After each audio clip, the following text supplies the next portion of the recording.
Today is National Vietnam Veterans Day, a fitting time to highlight Liberty Station's centennial celebration this year. 100 years ago, it opened as a naval training center. Then, in 2001, the transformation started to turn it into the community-focused Liberty Station we know today. But as Lori Albrecht, the director of Liberty Station, says, to appreciate the present, we need to honor the past. We cannot celebrate Liberty Station without remembering the history and the men and women who served our country. And Joe's art does that. And Joe's art is amazing. Joe is Joseph Paisano, a Navy chief and Liberty Station's artist in residence. Joe gave me a tour of his powerful 3D art exhibit, which honors our warriors. The exhibit is called The Art of Immortalizing Heroes. How did you start doing all this art? So, 2021, Honor Flight had just had their 94 veterans come back to San Diego. Then when I started looking around the crowd and I saw, our veterans in wheelchairs, I just said, you know what, I'm going to do one better. I'm going to make a war memorial replicating all the memorials in DC that they visit and have it here in San Diego. So in case they didn't want to go, couldn't go, they would have something here that they could see. Chief Petty Officer Joe Paisano's 8-piece display begins with World War I. It features Cher Ami, which is an amazing hero that saved 194 lives. Cher Ami was an Army homing pigeon that carried vital messages. That Joe would include him is one of the first things you notice, Joe's attention to detail. And his World War II panel is no exception. So I called up this gentleman that used to be my high school teacher. Mr. Rice, I'm doing this war memorial, would you be a part of it? Mr. Rice is the late Tom Rice, the beloved World War II veteran who leaped into the national spotlight when he jumped from a plane again over Normandy in 2019 on the 75th anniversary of D-Day.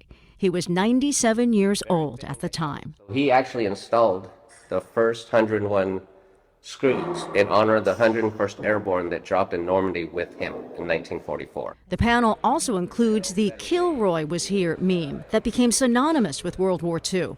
Some say it started with a ship inspector who wanted sailors to know he'd been there.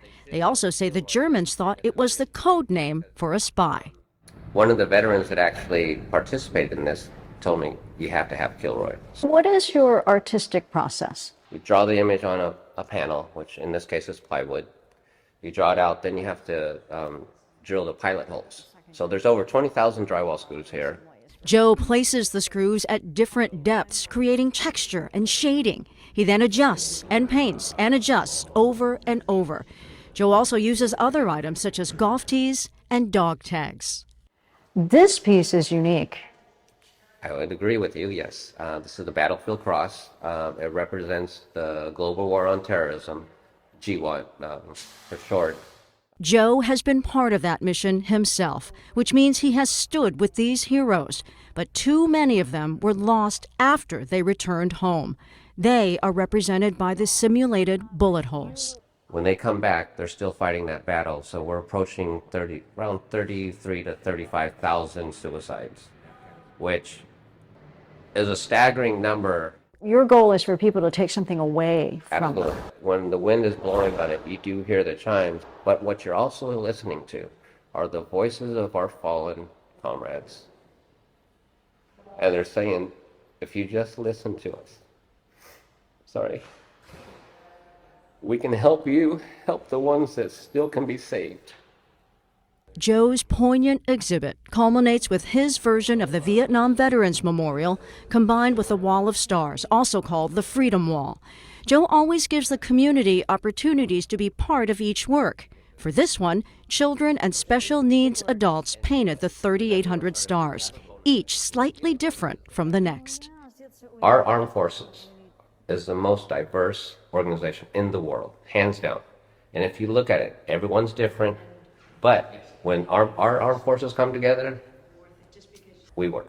What do you want the one thing for people to remember as they look at your artwork? I want them to be able to reflect on one individual. So I want people just to remember the ones that have paved the way to have us be where we're at today. Incredible, right? Joe has no formal training. He is just that artistic. Before he found a home at Liberty Station, he told me he prepped his panels in whatever parking lots he could find room in to work. The exhibit is at the Dick Laub NTC Command Center on historic Decatur Road. It is free 7 days a week. If you want to get more information, there's a link in this story on 10news.com.